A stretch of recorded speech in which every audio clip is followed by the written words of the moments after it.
Hey everybody, it is Kellen Nitro for Nitromaniac TV's Wrestling Unlimited, and I'm going to do something this week that I don't normally do.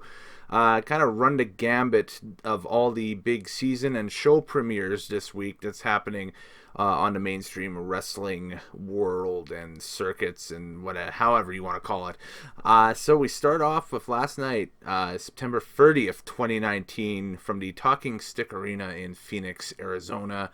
It was the season premiere of WWE Monday Night Raw, and a whole new look for Monday Night Raw. A new logo, a new stage, which weirded the hell out of everybody on Twitter.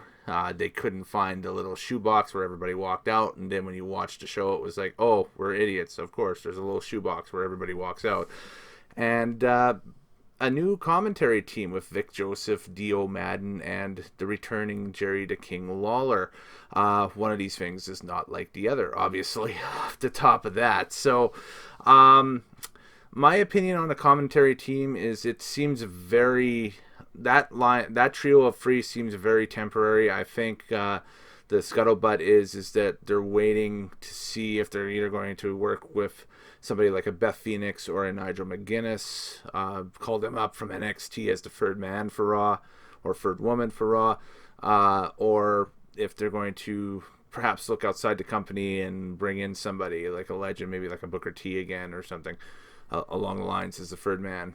Post your thoughts below. What do you think of that three-man commentary booth? Because I thought at times they were very hit last night, and then at times they were very miss. So, of course, with Michael Cole, Renee Young, and Corey Graves moving to SmackDown on Fox, which is now the new flagship show for WWE, which is so weird to say after, so many years of Raw being the flagship. This kind of reeks of second line or second string at this point, but, we'll wait and see what happens. Kind of just going through the night from top to bottom. Lesnar coming out and attacking Mysterio and his son, knocking Mysterio out of the Universal title match for later in the night is classic Raw and classic WWE booking that it's almost cliche at this point. As the old ECW fans would say in the past, and getting a little blue with the language here, but same old shit. It didn't really wow me at all. It's just, oh, okay, they're trying to make Lesnar this credible monster. I honestly thought off of that they would have put Lesnar in the main event last night with Rollins for the Universal title, have him beat Rollins, and then have him beat Kofi on Friday, and then all of a sudden Lesnar's loaded with the belts again. WWE just can't seem to stay away from that. But here's the thing. It's the right time of year to do it because, unfortunately, after this week is up, WWE will probably be, I want to say, maybe second or third string fiddle to what everybody else is doing, because you've got football starting, you've got hockey starting, sports-wise, you've got all this stuff starting, and then on top of that, you've got all the holidays coming up, Thanksgiving and then Christmas. So people are going to be kind of preoccupied with other stuff, and they won't necessarily be, paying as much attention as they were during, the spring and the summer for, WWE content and that stuff. And then on top of that, you got WrestleMania season coming up in January, so it kind of builds, a credible threat for somebody or somebodies to take out Brock at WrestleMania and take him down for both belts. But alas, that didn't end up like that, thankfully. But it just kind of reaffirmed Brock as this unstoppable monster before Friday night. And yeah, unfortunately, I don't see Kofi walking through Friday night with the belt here. I think Brock will be the new champion after Friday. Our first match of the night featured Sasha Banks versus Alexa Bliss, and this was a competitive little match between both of them. This was a late add-on to the advertised portion of the show from last week. This was kind of like in addition to the main event of Rollins and Mysterio, which we didn't get. You would get this match on the undercard as kind of I thought it was a women's main event, but what ended up happening was it basically was I don't want to say the curtain jerk or the opening contest of the night, but it was the first one-on-one wrestling match you've seen. Banks kind of reaffirmed her heel placement here and that stuff, and used a distraction by calling for Bayley in the final moments of the match to distract Bliss. Banks was then able to kick Bliss in her injured knee that she's got and get the 1-2 free off of that. So a little dupe over top of a sentimental crowd favorite now at this point in Bliss. So match was okay for what it was. It established Banks as more of a heel in this and got a lot of sympathy for the face in Bliss. So, wrestling 101 right there. Awkward tag title match coming up next as the champions Ziggler and Roode took on Heavy Machinery, and this one I kind of tuned out about halfway through. Otis is entertaining in the ring. Tucker is entertaining in the ring. Heavy Machinery themselves are entertaining in the ring. The problem is that this kind of fell upon deaf ears early in the show. So, although watching it back, it was a surprisingly decent match between the two of them, and I wouldn't mind them facing off again in the future. I think that might be a plan for maybe in addition to perhaps this weekend's pay-per-view for Hell in a Cell, or maybe somewhere later on down the line, maybe at the upcoming Saudi event in Crown Jewel or whatever for the tag belts. But as it stood off of that one, on first impressions, it wasn't really memorable. But then when I went back and kind of rewatched the match itself, because again, I was kind of half paying attention to it, it felt okay. It was decent and passable. So Ziggler sets up the win with a super kick, allowing Roode to hit the glorious DDT on Tucker to allow the champs to retain the belts and carry on their reign. Again, not match of the night by any stretch of the means, but a very serviceable match for sure. And then we had the awkward Miz TV segment where we had Hulk Hogan and Ric Flair come out, set up basically the throwaway main event for Saudi Arabia and the Crown Jewel pay-per-view over Halloween weekend with a 5-on-5 tag team contest. It's something. It's just, you know what? I was thinking about it, and with the history of this show going back to last year and the boycott, and again, a lot of people are boycotting it. I'll be boycotting it. It's definitely a more believable main event than what they tried to present last year with like the Best in the World tournament, and then Taker and Kane versus Triple H and Michaels again in a tag match. So. To have Hogan and Flair captain a 5-on-5 tag as coaches, it's kind of an all-star type thing where you get your 10 best guys. Already we know on Flair's side, it's going to be, I would assume, by the way it ended on Raw this week, Bobby Lashley, probably. We definitely know Baron Corbin, King Corbin, and Randy Orton are on Flair's side, whereas on the other side, we've got Rusev and Seth Rollins, the Universal Champion. So it's going to be interesting to see how these teams, I guess, fill out going into the pay-per-view. I kind of thought to myself that this might be the one match after the pay-per-view shows up on the network that I might go back and just check out, because the chance of this thing being a complete cluster F is through the roof, and I like train wrecks. I love watching train wrecks, especially in the ring. So, just a chance to maybe sit back and chuckle. This could be good. I tell you what, the fire between Hogan and Flair in the promos was old school. I loved it, and it nice little build for what they're going to do over there. Even though what they're doing over there is completely and morally and ethically just out to lunch.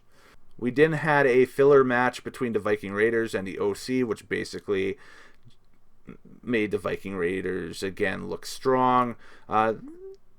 Decent, okay-ish tag team match, but it could have main evented WWE main event, and I don't think anybody else would care. So, potential match of the night contender next, where we've seen Ricochet versus Cesaro, and as I said in my WWE Edmonton live event review of about a couple of weeks back now, this was match of the night, or a match of the night contender there.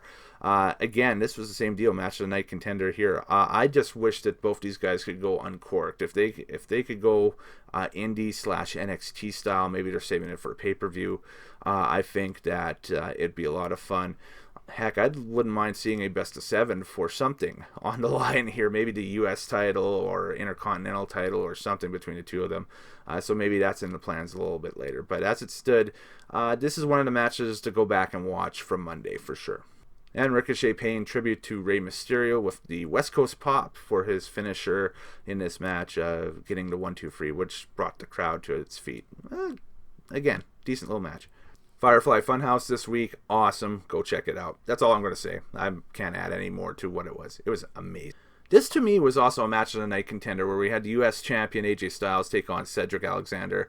This was non-title, so it was just a one-on-one contest, but they had a feud going the past few weeks. I believe Alexander has had a U.S. title match already, and it looks like they're building up for another one here coming up. And again, this is another thing where both these guys, if they can go uncorked, like NXT or independent style, for about 15 or 20 minutes, they could bring the house down in a match of the night contender, even with AJ's veteran status now at this point and such. I think that both these guys are basically AJ's wrestling a mirror image of himself from about 15 years ago, which is fun. And Alexander is one of those one hungry young lions that's trying to claw his way up through the ranks of WWE. So again, this is the other match that I would suggest that everybody goes back and takes a look at from Monday night. So you've got two matches to check out there, Ricochet and Cesaro for sure, and Styles versus Alexander. This was again another great match.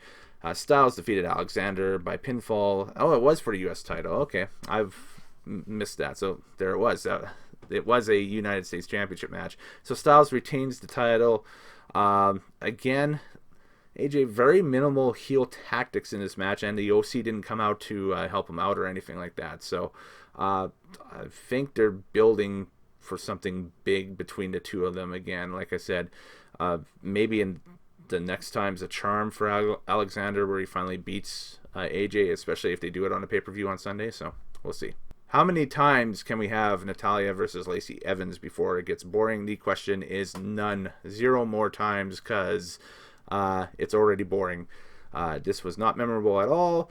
And, Evans beat Natalya by pinfall. Meh. Boring. Then we had the main event segment of the show. It wasn't really a match where it ended up being more of a schmoz at the end. Seth Rollins needed a challenger for the Universal title. Rusev stepped forward, and we found out it would be Rusev versus Seth Rollins earlier in the show for the Universal Championship. And so they had a competitive match for about 6 minutes until the storyline started to kick in. No contest, obviously. Rollins retains the Universal Championship because Rusev got distracted by Bobby Lashley kissing his wife on the stage, where instead of having Lashley run down and get involved in the match and maybe taking out Rusev and potentially setting up a match for this Sunday, nope, gotta drag the wife in there because WWE, and yeah, just another ill thought out and ill drawn out storyline that they're trying to present to all of us right now. And the problem is that your competitor's getting ready to unload their debut show on Wednesday on your rival network. So it's could be tough sledding. Could be really tough sledding this fall for WWE on the Raw brand, at least, because the way this main event ended and that stuff, it felt very afterthought-ish for sure. So overall, I'll give the season premiere for Monday Night Raw, the September 30th, 2019 Monday Night Raw episode. I can't really give it more than a 6.5 out of 10. I thought the show dragged at points. I thought they were very long. Few highlights. Firefly Funhouse was a highlight for me. Street Profits and their backstage segment was a highlight for me again, as they always are. Again, the two matches of the night contenders with Ricochet and Cesaro, which was awesome. A lot of the same stuff that I seen in Edmonton, we got to see on TV, so that was pretty cool. And then AJ and Cedric went one-on-one for the U.S. title, and that was a great match. So both of those tied for match of the night, in my opinion. I might give it to AJ and Cedric, just slightly, just because there was a belt on the line in that one. So, but anyways, that does it for the first of many reviews this week. We've got coming up on Wednesday, as it was announced on Twitter, We'll be able up here in Canada to watch AEW the same time as the States. It'll be Wednesday night on TSN. So the first time wrestling returns to TSN since 2006, if you can believe that. So that will be a lot of fun to check out and see what they do. That's Wednesday night. Of course, we got NXT happening Wednesday. I'll get a chance to watch it Thursday on the network. Because living in Canada, we don't simulcast that live. We'll have hockey on instead, but they'll replay it on Friday. But I'll just catch the replay on the network when they replay it on Thursday. So there we go. And then Friday, the big Friday night SmackDown debut on Fox. Kofi and Brock for the title, and many, many more. So later days, happy wrestling watching, folks. Enjoy the off time and get ready for Wednesday Night Dynamite on Wednesday. And we'll see you then. Bye-bye.